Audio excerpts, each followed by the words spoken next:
is the fact that even though we're infinite, even though we're eternal, even though we're all connected, even though we can't die, we choose to come into a physical life.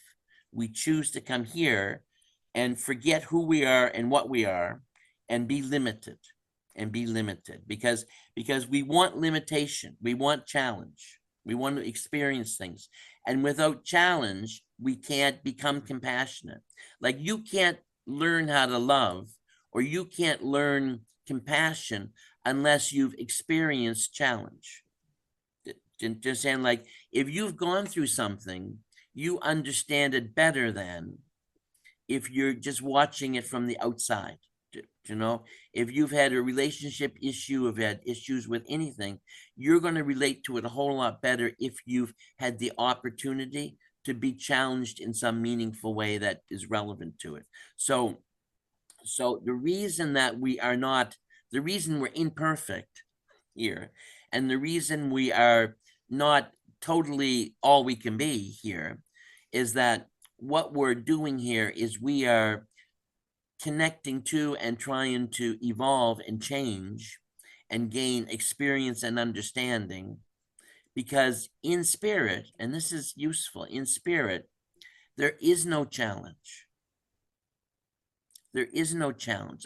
Like, how can you be challenged if you're infinite, eternal, can't die, can't fail?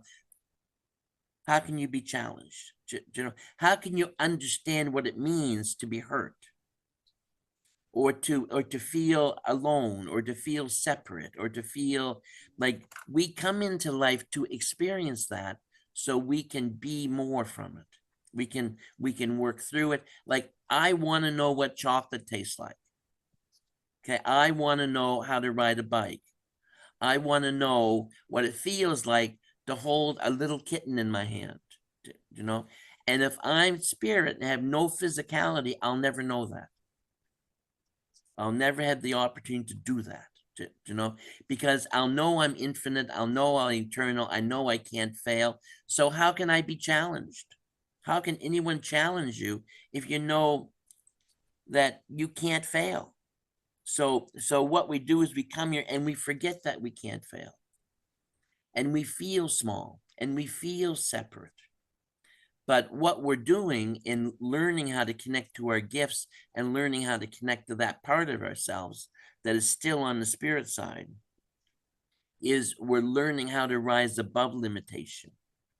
We're learning how to make a choice not to be helpless or a victim or those kinds of things, because I see people in the world oftentimes becoming victims of things. Okay.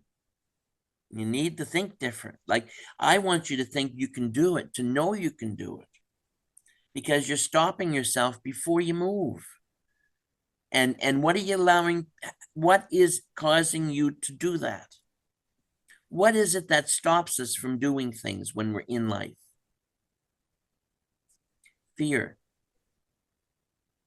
Fear of being failure, fear of failing, fear of not getting it right, fear of what other people think, fear of all these things. And the challenge is that fear is the absence of the divine. Like, if you are filled with divine consciousness, divine awareness, if you're filled with that, then you have nothing to fear, number one. And number two, you know that you're loved, you know that you're supported, you know you can, like you know all those things. Now, if you're caught in the physicality, in the limitation, and not rising above that, what you're living in is the absence of the divine. In the absence of that divine love, or that awareness that we can't fail, that we are loved, that we're eternal, that and we become fearful, and we stop trusting the universe to work with us. And what we forget, and this is really useful, what we forget is we are co-creators of the universe.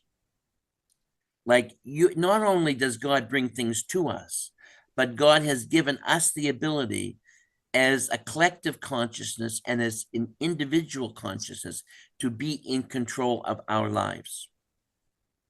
Choice is what controls things.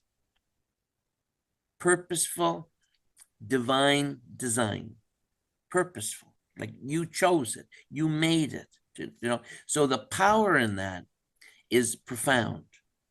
And that doesn't mean we don't feel like I walk around sometimes whining and complaining and oh my God, yeah, like what are they doing in the States? They're crazy. But I can't fix it. Not my problem. I can't fix it. What I can fix is how I look at it, how I approach it, how I feel about it. I can fix that. I can fix that. But I can't fix them. They're crazy. Not my fault. Not my pig, not my farm. But I will do what I can to change that.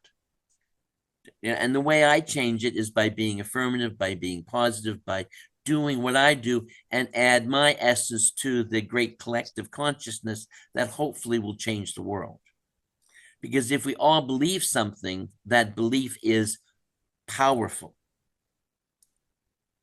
If we're all just believing in ourselves, not so much.